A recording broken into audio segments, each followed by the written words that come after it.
안녕하세요. 저는 결혼한 지 10년 된 30대 여성입니다. 여러분들은 운이 좋은 편이신가요? 저는 제가 운이 없는 편이라고 믿었던 적이 있었습니다. 그래서 혹시라도 좋은 일이 있으면 겁부터 먹고는 했죠. 그러다 보니 그 좋은 일에 따라오는 나쁜 일도 당연히 제가 감당할 몫이라고 생각하고 무조건 참아야 한다고 생각했었습니다. 어린 시절 저희 집은 그리 부유하지 못했습니다. 가지고 싶은 것이 있다고 졸랐다가는 계집애가 욕심 사납다 라는 소리를 들어야 했죠. 그래도 어린 마음에 친구들이 가지고 있는 예쁜 지우개, 귀여운 수첩, 반짝이는 가방들이 왜 부럽지 않았겠어요. 그런데 어느 날 제 짝이 한 가지 제안을 했어요. 너 이 샤프 갖고 싶지? 나 오늘 당번인데 네가 나 대신 청소해주면 이거 줄게. 사실 저는 그 샤프가 너무나 가지고 싶었거든요. 그러나 가질 수 없다며 스스로 포기하던 순간 저한테 온 그 제안이 너무나 큰 행운 같았어요. 저는 열심히 짝 대신 청소를 했고 그 샤프를 받았죠. 그러나 그 샤프는 이미 고장이 나 있었고 제 짝은 그걸 보며 그게 왜 하필 너한테 가니 고장이 나? 너 정말 운이 없구나. 지금 생각해보면 제 짝은 청소가 하기 싫던 참에 고장난 샤프로 저를 이용했던 것 같아요. 그러나 그때는 그저 제가 운이 없으니 운 좋게 나에게 온 샤프가 고장나버린 거라고 포기해버렸었죠. 그런 일들이 쌓이면서 나이가 들었고 고등학교를 졸업한 저는 여전히 나아지지 않은 집안 형편 때문에 대학은 꿈도 꿀 수가 없었습니다. 하루라도 빨리 돈을 벌어 집에 보태야 했었거든요. 네 성적이면 애지간한 대학교는 장학금을 받고 다닐 수 있을 텐데 정말 이대로 포기할 거니? 제 처지를 안타까워하셨던 고3 담임 선생님은 본인이 알고 있는 인맥을 총동원해서 일을 하면서도 야간 전문대학을 다닐 수 있는 회사를 알아봐 주셨습니다. 덕분에 그렇게도 가고 싶던 대학을 다니면서도 돈을 벌 수 있다는 것이 너무나 운이 좋았다고 생각했던 저는 그 운에 따라온 나쁜 일, 그러니까 제가 대학 수업을 들으러 정시 퇴근을 해야 하는 날이면 시비를 거는 사소의 짜증도 당연하게 생각했었습니다. 그 사람이 나타나기 전까지는요. 이주임은 왜 그렇게 연지씨를 못 괴롭혀서 안달이야? 연지씨가 이주임보다 나이도 어리고 이쁜 게 부러워서 그래? 아니면 이주임과 다르게 연지씨가 성격도 착하면서 싹싹하게 일 잘하는 게 만만해서 그래? 왜 자기가 할 일 다 하고 힘들게 학교까지 다니는 사람한테 시비는 시비야? 저는 누가 제 편을 들어줬다는 것도 기뻤지만 누군가 제가 열심히 일하는 것을 제대로 봐주고 있다는 것이, 그게 항상 일도 잘하고 시원시원한 성격이어서 저의 롤모델이었던 옆팀의 김대리님이라는 사실에 정말 행운이라고 생각했었습니다. 어떤 나쁜 일이 딸려와도 상관이 없겠다 싶었을 정도였으니까요. 그런데 행운은 그게 끝이 아니었습니다. 좋은 게 있어도 감사할 줄 모르는 사람이면 좋은 걸 가질 자격도 없는 거야. 김대리님은 인사과의 이야기에서 저를 본인의 팀으로 빼내주었습니다. 평소 제가 성실하게 일하는 것을 눈여겨봤었는데 시킨 일도 곧잘하고 바쁜 중에도 자기 발전을 위해 학교까지 다니는 저를 키워주고 싶다고 하시면서요. 그 후 제 회사 생활은 정말 천국 같았습니다. 김대리님은 회사에서는 일만 잘하면 된다며 그 외의 일은 모두 막아주는 진정한 걸크래쉬를 시전했습니다. 제가 담당하는 일 말고는 어떤 일도 시키지 않았습니다. 예전처럼 다른 직원들보다 일찍 출근해서 청소를 하고 쓰레기통을 비우고 커피 심부름을 하고 복사 심부름을 하는 대신 어느 정도 책임감을 가질 수 있는 일들을 하게 되었습니다. 특히 회식 자리에서 저에게 추궁거리던 과장님께 술 마신 개에게는 매가 약이라며 3연속 니킥 후 공중 날라차기를 시전하는 모습을 본 후로는 평생 쓸 운을 김대리님 만났는데 썼나 싶을 정도였죠. 그런데 어느 날 김대리님이 저를 따로 불러내시더니 부탁이 있다고 하였습니다. 저는 올 게 왔다는 느낌이었죠. 김대리님이라는 행운이 왔으니 이제 뭔가 나쁜 일이 올 차례라고 생각하고 있었으니까요. 저기 연지씨, 내가 이런 부탁하기가 좀 그런데 내가 연지씨니까 하는 부탁이야. 오해하지 말고 들어줘. 거절해도 되고.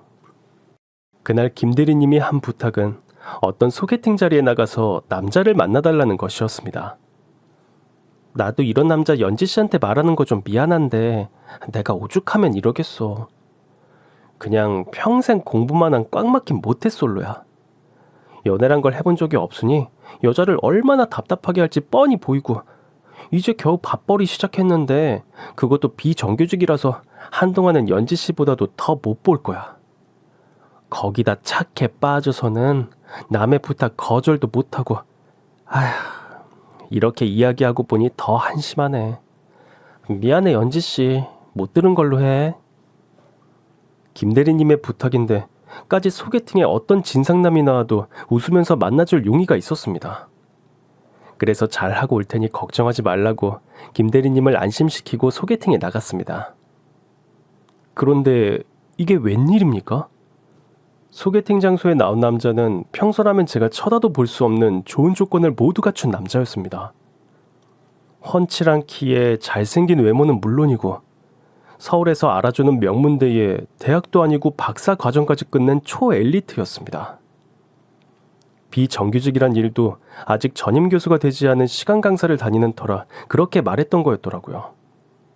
거기다 매너가 어찌나 좋고 성격이 좋은지 함께 있는 시간 내내 다정하고 친절한 태도로 저를 배려해 주었습니다.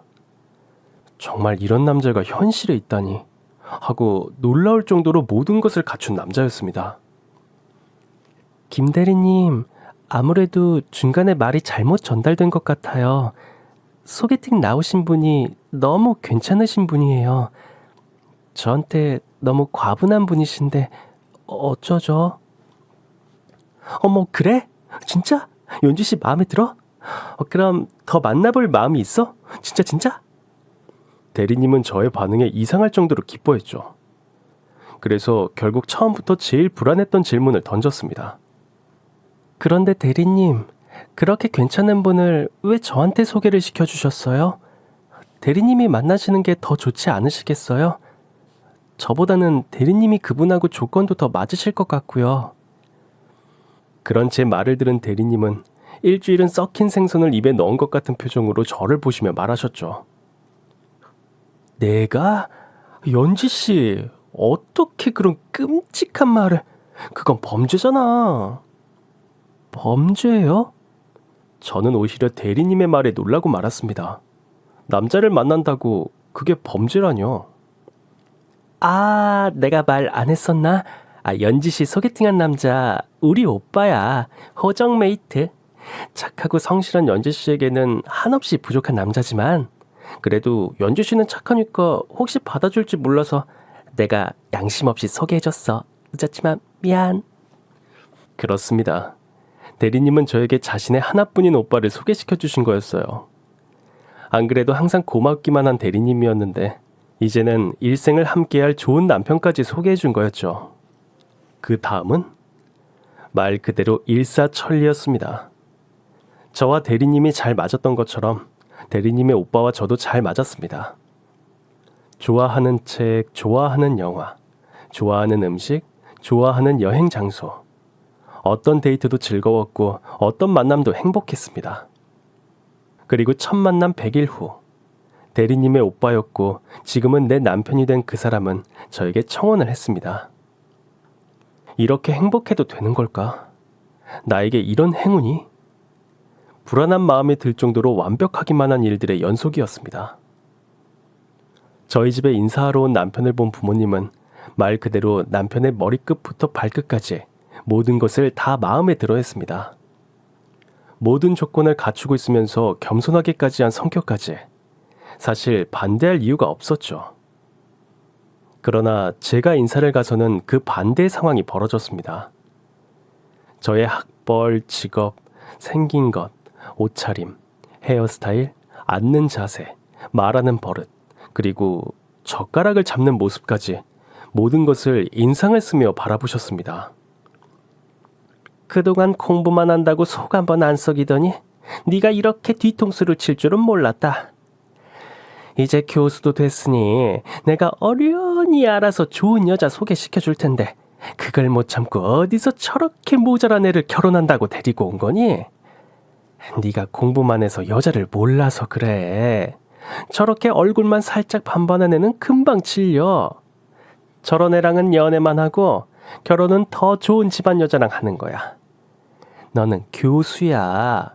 그럼 차도 해오고 혼수도 빵빵하게 해올 수 있는 그런 여자랑 결혼을 해야 하는 거야.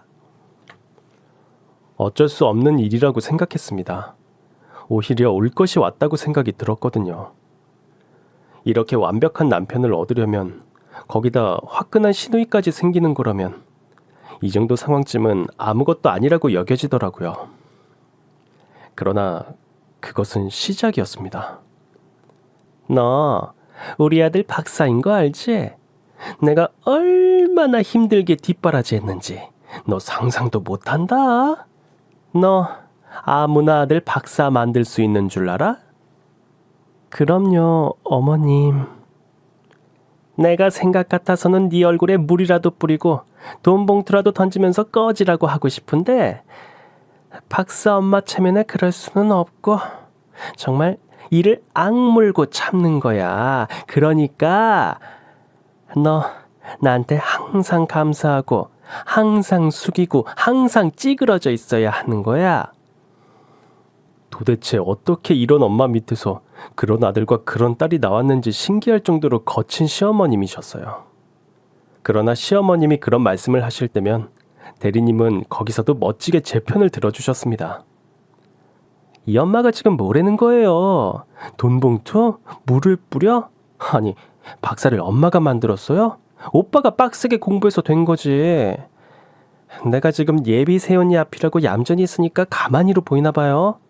어렵게 힘들게 모셔온 예비 새언니예요. 함부로 하면 나 가만히 안 있을 거예요. 식사 자리에서 이런 말이 나온 적도 있었습니다. 어머, 너는 참 성격이 좋은가 보다. 나 같으면 그렇게 살이 디룩디룩 쪘으면 웨딩드레스 입을 거 무서워서 입으로 물도 안 넘어갈 것 같은데 그걸 먹네. 아유, 너랑 살면 우리 아들 쌀값 버느라 허리가 휘겠다. 아니다. 목구멍에 염증이 생기려나? 그 말을 듣고 다이어트를 해야 하는 생각을 0.1초쯤 하고 있었으려나? 아니, 불면 날아가게 생긴 사람한테 먹는 걸로 시비를 거는 걸 보니 엄마 요즘 노안이 심각한 수준인가 봐요. 그러게 왜 돋보기 안 쓰고 다녀요? 이러다 우리 엄마 큰일 나는 거 아닌가 싶은데 밖에 나가서는 아예 입을 꾹 다물고 다녀요? 그러다가 어디서 시비 털려서 얻어맞기라도 하면 어째요? 항상 이래도 되나 싶게 이번에도 저를 멋지게 막아주는 시누이셨습니다. 이런 시누이를 위해서라면 무엇이든 참을 수 있을 것 같았습니다. 더구나 시어머니가 그런 일이 있었다는 것을 알게 된 남편은 너무나 미안해하며 저를 더욱 감싸며 소중하게 대해주었습니다. 미안해요. 우리 어머니 그런 분인 거 알면서도 내가 연지 씨가 너무 좋아서 욕심을 냈어요. 연지 씨, 그래도 나 버리지 말아주세요. 나 정말 열심히 잘할게요. 연지 씨한테도 잘하고 연지 씨 집에도 잘하고 어머니가 그러는 거 막도록 최선을 다할게요. 결국 남편은 시어머니에게 다시는 저를 따로 불러내지 말라는 약속을 받아냈고 결혼 허락도 받아왔습니다. 그러나 저는 사실 시어머님이 이해가 갔습니다. 소중하게 10달을 뱃속에서 품은 아이, 오랜 시간 진통으로 세상에 내보낸 아이, 그리고 세상에 나온 후에는 어떤 상처도 받지 않게 보호하고 불면 날아갈까 쥐면 꺼질까 얼마나 소중하게 기른 아들일 텐데 저같이 모자란 며느리에게 내어준다는 게 속이 상하신 게 당연하다고 생각했습니다. 그래서 제가 더 참고 잘해야 한다고 생각했습니다. 결국 결혼식 날이 되었고 시어머님은 이제는 자식들 눈치가 보이시는 건지 아니면 어느 정도 포기하신 건지 그저 못마땅한 눈으로 째려만 보실 뿐이었습니다. 비록 신부 대기실에 와서도 남편도 신호도 없는 걸 아시고는 기회다 싶으셨는지 이것 봐라 이것 봐. 내가 그렇게 걱정을 했는데 그걸 귓등으로도 안 들었구나. 내가 이런 웨딩드레스 디자인은 몸매가 이뻐야 한다고 했잖아. 그런데 그런 디자인을 골랐으면 노력이란 걸 해야지. 너 또 삼시세끼 다 먹고 틈틈이 간식까지 처먹었지? 아휴, 넌 그 식탐처럼 돈 욕심이 있었으면 부자가 됐을 거고 공부 욕심이 있었으면 우리 아들만큼은 아니라도 대학원은 다녔을 텐데. 하등 쓸모없는 식탐만 많아서 살만 삐죽을 하고 그러니? 아유, 그러니 이렇게 옷 사이로 살이 삐죽삐죽 튀어나왔지. 어떻게 된 게 남들은 결혼식 준비하면서 스트레스를 받아서 살이 빠진다는데 어떻게 너는 더 쪘니? 아유, 그러다 옷 터지겠다. 살을 뺄 자신이 없으면 온몸을 칭칭 감는 디자인으로나 고를 것이지. 무슨 용기로 그 디룩디룩한 살이 다 드러나는 걸로 골라서는. 옷 터지지 않게 살살 입장해라. 식장에서 옷이 작아서 터지기라도 하면 내가 니네 신랑하고 신우가 아무리 뭐라고 해도 이 결혼 없고 말 테니까. 와 같은 말씀을 하셔서 신부 대기실에 있던 제 친구들을 기함하게 만드셨지만 말입니다. 그렇게 제 지인들의 걱정 속의 한 결혼은 역시나 고난의 연속이었습니다. 어디선가 풍문으로 들어본 나쁜 시어머님이 하신다는 모든 것을 몸소 실천해 주시는 시어머님이셨습니다. 신혼여행에서 돌아온 다음 날 인사를 드리러 간 저희 부부에게 원래 신혼부부는 적어도 일주일은 시부모님에게 아침 인사를 드려야 하는 것이라며 출근해야 하는 남편 대신 저만 혼자 시댁에 남으라고 하셨습니다.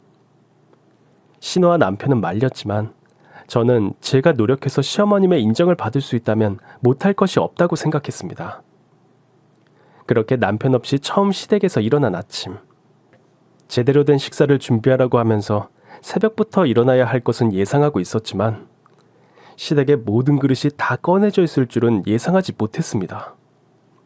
너도 이제 새 식구가 되었으니 결혼 전에 묵은 때를 벗긴다는 생각으로 경건하게 이 그릇들을 닦고 정리해라. 평소 쓰는 식기들은 물론이고 언제 썼는지 모르게 색이 검게 변한 은수저 세트며 도대체 왜 있는지 모르는 이유 식기에 이가 나간 컵들까지. 과연 이게 이 집의 것들이 맞는 건지 어디 재활용품 통이라도 뒤져서 가져온 게 아닌 의심스러운 쓰레기들까지 쌓여 있었습니다.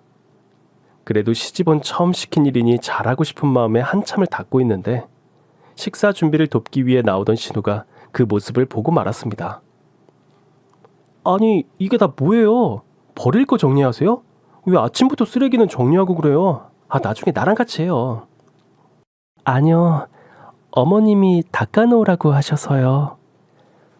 그러나 대충 그릇들을 살펴보는 신우이는 커다란 쓰레기 봉투를 가져오더니 이것도 버릴 거, 이것도 쓰레기, 이건 깨진 거, 이건 못 쓰는 거 라며 시어머니가 내놓은 그릇의 대부분을 다 쓸어 담아버렸습니다. 시아버지와 나오시던 시어머니는 그 모습을 보고는 아니, 넌 왜 쓸만한 걸 다 버리고 그러니?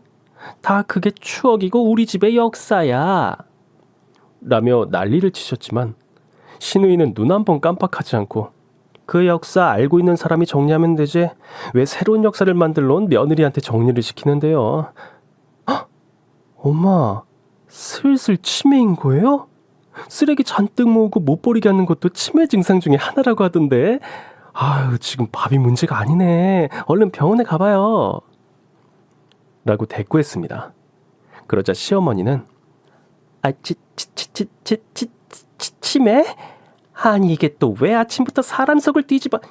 아이고, 내가 너희들을 어떻게 길렀는데 어떻게 이렇게 나를 괄시하냐. 치매? 그게 나한테 할 소리냐? 니들이 나한테 이럴 수가 있냐? 라며 당장이라도 쓰러질 듯 휘청하셨습니다. 결국 아침부터 난장판이 나버렸고 그 모습을 보던 시아버지는 새 사람 들어오자마자 아침부터 시끄럽게 이게 뭐냐? 넌 네 엄마가 다 생각이 있어서 가르치는 걸 왜 끼어들어서 그래? 라며 은근히 제 탓을 하시는 듯 하시고는 시어머니를 데리고 안방으로 들어가 버리셨습니다. 그리고 그게 시작이었습니다. 저는 결혼을 해도 여전히 회사를 다니고 있었습니다. 제가 하는 일을 좋아하기도 했고 남편의 벌이가 아직 외벌이를 할 정도가 아니었습니다. 거기다 남편의 응원으로 이번에도 야간이지만 4년제 대학으로 편입해서 학교 공부도 하게 되었으니 그것만으로도 정말 바빴습니다. 그러나 그 일 외에도 제가 해야 하는 일이 더 생겼습니다. 저는 매일 아침 일어나면 시어머니에게 메시지로 지금 일어났다고 안부 인사를 보내고 신랑 아침을 어떻게 차려서 먹게 했는지 사진을 찍어서 전송하는 걸로 하루를 시작했습니다. 그리고 나면 10시쯤 늦지막히 일어난 시어머니가 전화해서 시시콜콜 다양한 이유로 잔소리를 하셨습니다. 시작은 보통 그날 신랑에게 차려준 아침 식사에 대해 야단이었습니다. 자기가 어떻게 키운 아들인데 저렇게 성의 없는 아침을 먹이냐며 항상 소리를 지르셨습니다. 밥과 국만 있으면 찌개가 빠졌다고 혼이 났고 머리 쓰는 사람한테 생선을 구워주지 않았다고 혼이 났습니다. 그러다 보니 신랑의 아침을 차리기 위해 저의 기상시간은 점점 빨라졌고 식사 메뉴는 점점 많아졌습니다. 처음에는 그저 좋아하던 남편이 아침 식사 사진을 찍던 제 모습을 보고 모든 것을 알게 된 이후로는 앞으로 내 아침은 무조건 시리얼이야. 다른 건 절대 금지야. 다른 거 주면 안 먹을 거야. 남편 아침 굶겨 내보낼 거 아니면 절대 다른 거 하지 마. 그리고 직접 시리얼 사진을 한 장 찍어서 시어머니에게 보내고는 앞으로 평생 제 아침 식사입니다. 혹시라도 다른 메뉴를 차리면 굶을 겁니다. 라고 통보를 해버렸죠. 그 일 이후 다행히 아침 사진을 찍어 보내는 일은 없어졌지만 네가 도대체 얼마나 음식을 못하면 내 아들이 아침을 시리얼로 때운다고 하니? 넌 도대체 결혼 전에 뭘 배운 거니? 안 되겠다. 너 앞으로 주말마다 시댁으로 와라. 내가 음식을 가르쳐줘야겠다. 물론 그렇게 주말마다 시댁에 갔지만 시어머님이 가르쳐주신 건 없었습니다. 그저 오늘은 갈비찜으로 하자. 재료부터 사와봐라. 요즘 인터넷에 다 있지? 혹시라도 시판 조미료 같은 거 넣을 생각은 꿈에도 하지 말고 혹시라도 조미료가 넣고 싶으면 천연 조미료를 만들어 봐라. 그 정도는 내가 참아주마. 라며 다양한 메뉴들을 정해서 메시지를 보낼 뿐이었습니다. 물론 그렇게 만들어진 메뉴들에 대해서는 한 번도 칭찬을 들어본 적이 없었습니다. 너는 이딴 걸 음식으로 만들었니? 정말 재료가 아까워서 눈물이 난다. 너 이거 다 죄 짓는 거야. 이 재료들이 이렇게 쓰레기가 되고 싶어서 태어났겠니? 도대체 너는 잘하는 게 뭐니? 어떻게 하나도 잘하는 게 없어? 시누이나 남편은 맛있다고 잘만 먹었지만 시어머니는 항상 타박만 하셨습니다. 그러면서 제가 한 음식을 제일 많이 먹는 것도 시어머니셨습니다. 내가 정말 너 때문에 고생이 너무 많다. 네가 쓰레기를 만들어 놓으니 내가 이렇게 억지로 꾸역꾸역 음식을 먹어야 하잖니. 이게 다 너 죽어서 음식 버린 걸로 벌 받지 말라고 그러는 거야. 너는 도대체 무슨 복으로 나 같은 시어머니를 얻었니? 처음에는 그런 시어머니가 이상하고 적응이 되지 않았지만 내가 이 음식을 먹이고 싶은 사람은 시어머니가 아니라 사랑하는 남편과 든든한 내 편인 시누이다라고 생각을 바꾸니 어떤 말을 해도 아무렇지도 않더라고요. 그 외에도 가끔 시어머님이 모임이라도 있다고 하시는 날은 반차를 내고 운전을 해서 모임 장소까지 모시고 나가 잔심부름을 한 후 식대 계산도 해야 했습니다. 물론 그 과정에서 며느리가 요새 아이답지 않고 기특하다는 칭찬이라도 하는 분이 계시면 지카지키 안 하면 어쩔 건데? 능력도 없어 집안도 별로면서 학교도 제대로 안 다닌 주제에 얼굴이 이쁘기래 몸매가 좋기래 그냥 눈 낮은 내 착한 아들 앞에 자빠져서 내 며느리 자리 차지했으면 시켜주는 걸 감사하게 생각하고 죽었다 하면서 팍팍 기어야지 라며 오히려 그 말을 꺼낸 사람에게 면박을 주었습니다. 그것 말고도 필요하다고 하시는 게 있으면 장도 받으려야 했고 먹고 싶다고 하시는 게 있으면 전국 어디라도 가서 사가지고 와야 했고 피곤하다고 하시는 날은 집으로 불려가 다리를 주물러 드리거나 몸에 좋다는 보양식을 만들어 드려야 했습니다. 그러다 그것이 힘들어 보인 시누이나 남편이 도와주려고 할라치면 내가 쟤를 잡아먹냐? 나도 귀찮다. 나도 내가 한 게 빠르고 혼자 다니는 게 편해. 그런데 왜 그러겠어? 다 저 모자란 것을 가르치고 단련시켜서 하루라도 빨리 우리 식구 만들려고 하는 거 아냐? 그리고는 자식들이 자기의 마음을 몰라준다며 드러누워 버리시고 뒤늦게 그 상황을 알게 된 시아버지는 시어머니 말만 듣고는 저희만 야단을 치셨습니다. 그러다 보니 저는 혹시라도 시어머님과 속상한 일이 있어도 그걸 시누이나 남편이 알게 되어 일이 커질까봐 전전긍긍하게 되었고 더 참고 더 숨기게 되었습니다. 그렇게 제 속은 문드러져 갔지만 겉으로는 그래도 조용한 날들이 계속되었습니다. 물론 신우는 그런 밖으로 보이는 평화를 믿지 않았습니다. 새언니, 나는 무슨 일 있어도 새언니 편인 거 알죠? 속상한 일, 특히 우리 가족 때문에 속상한 일 있는 거 절대 나한테 숨기지 말고 꼭 말해요. 절대 숨기지 말고요. 그런 신우의 마음이 어찌나 고마웠던지요. 정말 무엇도 참을 수 있었고 무엇이든 해주고 싶었습니다. 그리고 그런 신우가 드디어 결혼을 한다는 소식을 들려주었어요. 10년이라는 시간 동안 만나왔던 남자와의 결혼을 결정한 것이었죠. 물론 제 눈에는 신우에 비해 너무나 부족한 것만 잔뜩 보이는 남자였지만 그래도 누구보다 똑똑하고 멋진 신우이가 고른 남자이니 당연히 훌륭한 남자일 것이라고 믿어 의심치 않았습니다. 저는 정말 신우를 위해서 무엇이든 해주고 싶은 마음뿐이었습니다. 아가씨, 결혼 선물로 뭐 받고 싶으세요? 필요한 건 다 말씀하세요. 돈으로 살 수 있는 거면 저희 적금 기꺼이 깰 거고요. 몸으로 할 수 있는 거면 이 몸이 바스러져도 다 도와드릴게요. 그럼 새언니, 나 부탁하고 싶은 게 한 가지 있는데요. 그러나 제 모든 것을 다 줘도 아깝지 않은 신우이가 부탁한 것은 딱 한 가지. 바로 청첩장 디자인이었습니다. 저는 결혼 후 신우이와 함께 다니던 회사를 퇴직해서 디자인 회사로 이직한 상태였거든요. 그렇게 할 수 있었던 것도 회사에 다니면서 야간대학 디자인학과에 다닐 수 있도록 도와준 신우이 덕분이었죠. 정말 그것만요? 그러지 마시고요. 정말 저 아가씨한테 다 해드리고 싶어요. 제가 받은 거 비슷하게는 못하겠지만 몸과 마음을 다해서 아가씨 결혼 축하해드리고 싶단 말이에요. 그러나 아가씨는 그거면 충분하다며 웃었습니다. 저는 처음에는 아가씨가 저를 배려해주기 위해서 그렇게 말씀하시는 줄 알았습니다. 이상할 정도로 결혼에 의욕이 없어 보이는 모습에도 그저 오랜 연애 기간을 보낸 사이다 보니 결혼도 새롭지 않아서 그런 걸로만 알았습니다. 그래서 아가씨가 혼수를 보러 다니는 걸 따라다니며 몰래 홈시어터를 주문하고 김치 냉장고를 주문하고 건조기도 주문했습니다. 그러나 그게 문제였을까요? 아가씨에게 뭔가를 해줄 수 있다는 사실에 들떠서 아가씨가 그 결혼에 적극적이지 않은 것도 별로 행복해하지 않는 것도 몰랐습니다.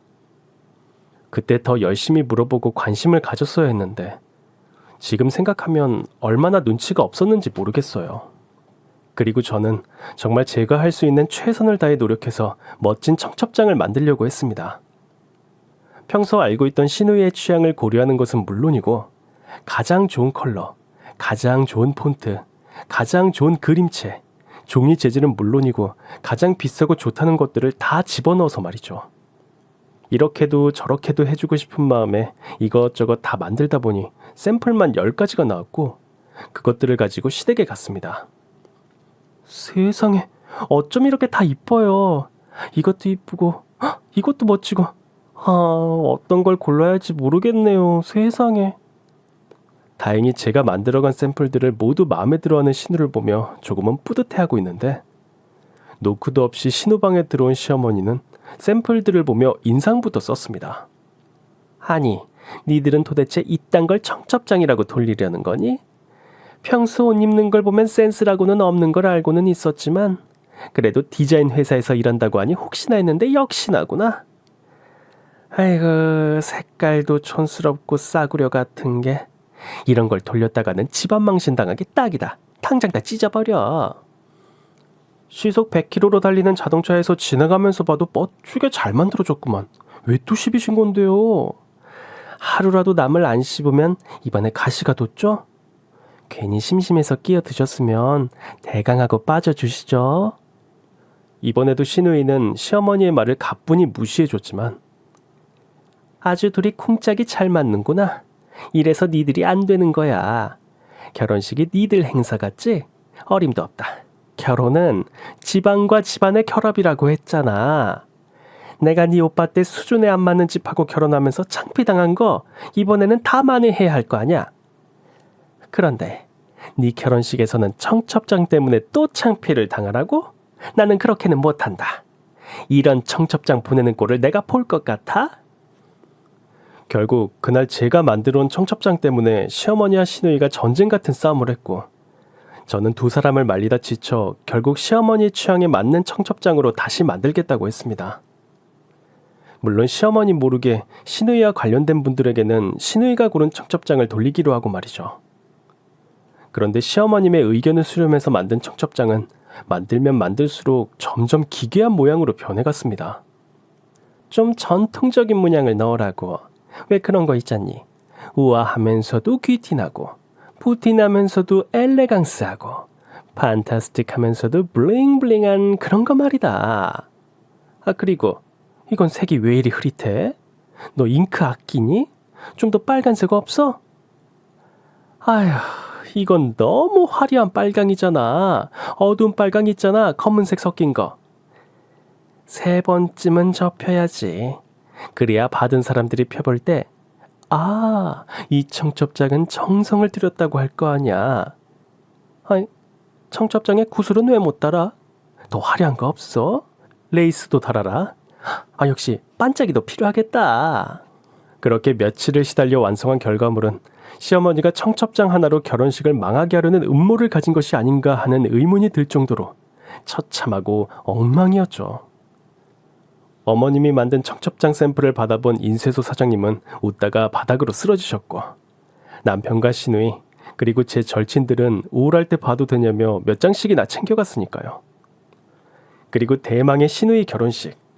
저는 너무나 설레이는 마음으로 남편과 함께 일찍부터 결혼식장으로 향했습니다. 그런데 제게는 아무리 노력해도 고치기 힘든 문제가 하나 있었습니다. 일명 패션 테러리스트. 옷도 입어본 사람이 잘 입는다고 어려서부터 누군가에게 어두운 옷들로 사이즈만 맞춰서 입는 게 습관이 되다 보니 이제는 여유가 생겼는데도 옷을 사는데 돈을 쓰는 것을 잘 못합니다. 그러다 보니 나에게 어울리는 옷을 고르고 사는 것이 아니라 무조건 가성비 대비 싼 옷이 최고라는 버릇을 고치지 못했습니다. 그래도 시누이 결혼식이니 큰마음 먹고 최대한 공부해서 예쁘게 입고 간다고 갔는데 역시나 시어머니 눈에는 차지 않았었나 봅니다. 식장에 들어가는 저를 보자마자 잔뜩 화가 난 시어머니는 저를 끌고 아직 신부가 도착하지 않은 신부 대기실로 들어갔습니다. 너 나한테 시위를 하는 거니? 매일매일 자기 전에 어떻게 하면 시애미를 망신 줄까 고민을 하고 또 해? 어떻게 이딴 걸 옷이라고 입고 여길 나타날 수가 있어? 네 남편이 교수야, 교수. 그런데 이렇게 천박하고 싸구려 같은 옷을 입고 여길 와? 네가 아주 오늘 결혼식을 망치려고 작정을 했구나 했어. 평소 같으면 매번 듣는 시어머니 잔소리 한 귀로 듣고 한 귀로 흘렸을 텐데 날이 날이다 보니 순간 겁이 덜컥 나더군요. 저 말이 진짜면 어쩌지? 내가 진짜 너무나 엉망인 옷을 입고 와서 너무나 소중한 우리 시누이의 결혼식에 망신을 주면 어쩌지? 지금이라도 가서 다른 옷으로 갈아입어야 하나? 그러는 중에도 시어머니의 막말은 계속되었습니다. 너는 못생기고 뚱뚱하면 옷이라도 잘 입으려고 노력을 해야지. 하여튼 센스라고는 눈을 씻고 찾아봐도 찾아볼 수가 없구나. 그렇다고 돈을 잘 버는 것도 아니고. 너 이번에 축의금은 얼마나 했니? 설마 가전제품 그거 꼴랑 몇 개 해줬다고 축의 따로 안 한 건 아니지? 선물은 선물이고 축의는 축이다. 축의는 결혼한 당사자가 아니라 혼주한테 가는 게 성의인 거 알지? 그걸 모를 정도로 무식한 건 아니지? 200... 아 그래, 적어도 200은 했어야지. 설마 안 한 거면 당장 은행 다녀와. 옷도 그따위로 샀는데 돈이 남아돌 거 아니야? 평소 같으면 네 잘못했습니다. 알겠습니다 하고 넘어갈 만한 일이었는데 그날은 머릿속이 너무 복잡했습니다. 정말 내가 입은 옷이 시누이에게 망신을 줄 것 같다는 생각에 당장 가서 옷을 갈아입고 와야 한다는 생각에 마음도 급했습니다. 그러다 보니 그날따라 습관적으로 길게 잔소리를 하며 저를 붙잡고 늘어지는 시어머니가 너무 짜증이 났습니다. 그래서였을까요? 평소라면 절대 하지 않았을 대답을 하고 말았습니다. 어머니, 그렇게 제가 입을 옷이 걱정됐으면 미리 같이 가서 옷을 골라주시던지 아니면 미리 한 벌 사주기라도 하시지 그러셨어요. 평소와 다른 제 반응에 시어머니는 더욱 열이 받으셨는지 얼굴이 붉어졌지만 저는 그런 시어머니를 무시하고 빨리 옷을 갈아입으러 가려고 했습니다. 그러나 그 순간 시어머니가 제 팔을 잡아 저를 돌려 세우더니 아주 힘차게 제 따귀를 때리셨습니다. 비어있던 신부 대기실이 울릴 정도로 커다란 소리가 났고 제 얼굴은 거의 반대 방향으로 돌아가고 말았습니다. 이년이 결국 돌았구나. 어디 모자라고 덜 떨어진 년을 받아줬더니 감히 나한테 말대답을 해? 어? 너 내가 누군지 알고 어디 나한테 감히. 너 오늘 한번 죽어보자 이년아. 순간 무슨 일이 일어난 거지? 내가 맞은 건가? 고작 그거 한마디 대답했다고? 머리가 혼란스러워서 어떻게 해야 할지 모르겠는 그때 시어머니의 손이 다시 제 뺨을 향해 날아오고 있었고 그 순간 커다란 부케가 날아와서 시어머니의 머리를 강타했습니다. 저건 또 뭐지? 하는 순간 아주 예쁘고 우아하게 웨딩드레스를 입은 시누이가 날아와서 정말 날아와서는 시어머니의 옆구리를 강타했습니다. 네가 누구긴 누구야. 여우짓해서 조강지쳐 내쫓고 첩질하면서 어떻게 하면 우리 아버지 재산을 한 푼이라도 더 빼돌릴까 궁리나하고 있는 천하의 쌍년이지. 이게 무슨 소린가 했습니다. 조강지쳐? 첩? 재산을 빼돌려? 그러나 제 생각은 계속되지 못했습니다. 잠시 비틀거리며 쓰러졌던 시어머니는 눈에 불을 켜고 발딱 일어나서는 시누이의 머리채라도 잡을 요량인지 두 손을 들고 달려들었거든요. 그러나 시누이는 다시 한번 니킥을 날려 자신에게 달려오는 시어머니를 쓰러뜨리고는 옆에 떨어진 부케를 들어 시어머니의 얼굴을 난타하기 시작했습니다. 이게 보자보자니까 아주 끝이 없네. 이제는 새언니한테 손까지 올려? 그래도 아버지랑 사는 사람이니 봐주고 있으니까 정말 눈에 뵈는 게 없어? 어디 싸구려 방석집에서 젓가락이나 두들기던 년이 말이야. 순진한 척 우리 아버지한테 접근해서 우리 엄마가 바람 피웠다고 누명 씌우고 쫓아낸 것도 오장육부가 뒤틀리는데 이제 하다 새언니 때려. 네가 미쳤구나. 너무나 황당한 상황이라 그런지 사람들이 모여들기는 했지만 아무도 말릴 엄두는 내지 못하고 있었습니다. 내가 너 기둥서방이랑 짜고 우리 아버지 재산 빼돌리고 있는 거 모를 줄 알아? 다 알고 있어. 다 알고도 심장 약한 우리 아버지 쓰러질까봐 언제 어떻게 터트려야 하나 타이밍 보면서 봐주고 있는 거야. 너 우리 아버지 죽고 그 돈 네 기둥서방하고 쓸 생각에 요즘 매일이 신났지? 자식들한테 돈 하나도 안 주고 네가 그 재산 다 챙기려고 유언장 쓰라고 아버지 꼬시고 있는 거 내가 모를 줄 알아? 이 돈두골은 꽃뱀년아. 그때 사람들에게 이야기를 듣고 달려왔던 시아버지도 그 모습을 보고는 놀라서 그대로 굳어버리고 말았죠. 그래도 믿고 싶지 않은지 믿을 수가 없는지 시누이를 말리려고 하는데 그 순간 시누이가 시아버지에게 시어머니가 다른 남자와 모텔에 들어가고 있는 사진과 두 사람이 했던 끔찍한 내용의 녹음들, 차마 눈뜨고 볼 수 없는 낯간지러운 메시지들을 보여주었습니다. 그러나 그 상황에서도 시어머니는 포기할 수 없는지 아니라며 모든 것은 다 시누이가 꾸며낸 거짓말이라고 악을 쓰며 잠시 방심하고 있는 시누이의 머리채를 잡으려고 했습니다. 그런데 그 순간 어디선가 우아한 분위기의 아주머니가 나타나셔서는 시어머니의 머리를 뒤에서 잡아채셨습니다. 네가 어디다 감히 손을 올려? 나중에 알았는데 그분은 저희 남편과 시누이의 친엄마 그리고 저희 시아버지의 조강지처셨습니다. 아이들이 잘 자랐다고 생각했고 뒤늦게 나타나 혼란을 주고 싶지 않으셨지만 자식들의 결혼식은 보고 싶어 몰래 지켜보시다가 그런 사단이 나자 참지 못하고 나서셨던 거죠. 결국 시아버지는 자신의 딸 결혼식에서 전처와 첩이 머리끄댕이를 잡고 싸우는 모습을 보다가 차마 말리지도 못하고 있다가 그대로 쓰러지고 말았습니다. 저희 남편이 시아버지를 챙기는 사이 시누이의 예비 신랑이 뛰어들어와서 시누이를 말리기 시작했습니다. 너는 이런 날 꼭 일을 만들어야겠냐? 이 좋은 날. 나중에 조용히 해결할 수도 있었잖아.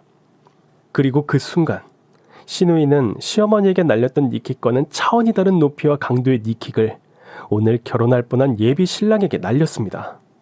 시누이의 예비 신랑은 그대로 10m쯤 날아갔고 그 뒤를 쫓아간 시누이가 쓰러진 예비 신랑을 다시 업어치기로 바닥으로 매다 꽂고는 그 배를 사정없이 밟기 시작했습니다. 왜? 너도 똑같은 논팽이라 동질감이 드냐? 예비 장모는 기둥서방이랑 바람피고 너는 내 절친이랑 바람피고 왜? 아주 바람피는 동지들끼리 꿍짝이 맞아? 내가 그 꼬라지를 알고 결혼 엎으려고 하니까 전현이 그러더라. 남자가 결혼 전에 우울하니까 한 번쯤 바람필 수도 있지. 그게 무슨 문제냐고. 제대로 안 꾸미고 여자답지 못한 내가 잘못이라고. 그래, 내가 잘못했다. 다 내가 잘못했다. 내가 이 꼴을 알고도 10년 세월이 아까워서 한 번 넘어가 주려고 한 내 탓이다. 그렇게 그날의 결혼식은 파토가 났습니다. 모든 사실을 알게 된 시아버지는 당장 같이 살던 시어머니, 아니 그 여자를 내쫓았습니다. 물론 시누이가 가지고 있던 증거들을 무기로 재산 분할, 위자료 한 푼 없이 아주 빈몸뚱이로요. 그 후 그 여자의 물건들은 싹싹 긁어 모아서 그대로 불태워버렸다고 하더라고요. 그리고는 그동안 자신이 저지른 잘못을 반성하며 전처이자 남편, 시누이의 친모에게 진심을 다해 사과한 뒤 사람들을 보기 부끄럽다며 핸드폰도 터지지 않는 어디 깊은 산속에 들어가서 지내신다고 잠적해버리셨습니다. 그날 신우에게 처참하게 맞은 예비신랑은 자기가 잘못했다고 와서 빌다가 신우이가 무시하자 이대로 파혼하면 그날 당한 폭행으로 고소한다고 협박했다가 더 맞고 쫓겨난 후에는 다시는 보지 못했습니다. 그리고 1년 후 저의 사랑스럽고 멋지고 당당하고 믿음직한 저의 시누이는 저희 남편처럼 모든 것이 완벽하면서도 시누이에게만 충실하고 노력하는 멋진 남자와 결혼식을 올렸습니다. 물론 이번 결혼식은 정말 완벽했습니다. 혼주석에는 예전 그 막장 시어머니 대신 진심으로 두 남매를 사랑했던 친시어머니가 자리를 해서 모두가 행복한 결혼식이 됐거든요. 거기다 패션 센스가 유난히 뛰어난 친시어머니의 도움으로 1년 동안 조금은 옷 입는 센스가 좋아진 저는 패션 테러리스트 치고는 꽤 괜찮은 옷차림으로 시누이의 결혼식에 참석할 수 있었답니다. 저는 이제 제가 운이 없다고 생각하지 않습니다. 그동안 저에게 왔던 시련들은 이렇게 좋은 사람들과 행복하기 위한 밑거름이 되었다는 것을 알게 되었으니까요. 이제는 나쁜 일이 닥쳤을 때 내가 운이 없구나라는 생각을 하며 참고 포기하기보다 나에게 저런 행동을 하는 사람들이 과연 맞는 것인지 생각해보고 대응할 수 있게도 되었답니다. 그때 일을 경험으로 무조건 참는 것이 절대 능사가 아니란 것을 배웠거든요. 그리고 어떤 상황에서도 내가 열심히 노력한다면 그것을 보고 손을 내밀어주는 사람이 있고 그 손이 아주 따뜻하다는 것도요. 그 후로도 저도 제가 사랑하는 사람들을 위해서 더욱 노력하고 제가 다른 사람들에게 좋은 기운을 나누어주기 위해서도 노력하고 있습니다. 누군가 힘든 상황에서도 열심히 노력하고 있다면 진심을 다해 응원해주고 칭찬해주려 합니다. 그러니 여러분들도 제 이야기를 들으시고 자신에게 나쁜 일이 생겼을 때 포기하고 우울해하시기보다 곧 다가올 행복을 기다리시며 긍정적으로 보내시길 바랍니다.